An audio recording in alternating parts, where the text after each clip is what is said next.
This is the elevator for the Alpina 4001 Champ. I wanted to show how this works after you glue the bushing in. That was the problem, is you have to glue that. But the slop is now minimal. This slop you're seeing is just the axle inside the bushing itself moving. There's always going to be a little bit of a looseness there, so otherwise it's solid. This is not going anywhere. The tricky part is when you put the glue in that bushing, there's a belt crank back there. You got to be really, really careful that you don't get any glue on the belt crank and glue the belt crank to the bushing.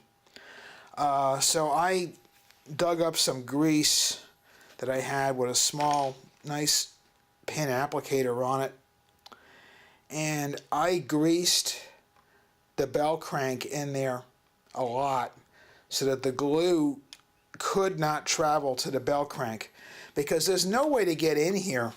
If you were to end up gluing the belt crank to the bushing, now it's frozen solid, you would have to cut this piece of wood out that supports the rudder to get in there to free it up.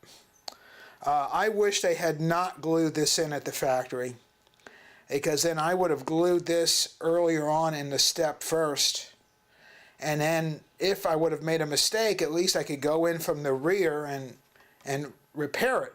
But now you'd have to cut this out, so please, use some grease in here so that there's no chance of that glue sticking to it.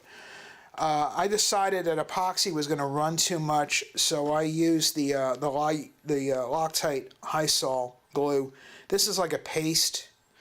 It does not run in small quantities, and it dries really nice and hard, and it's a good glue. It's expensive, but it's worth using this kind of glue for this particular little application.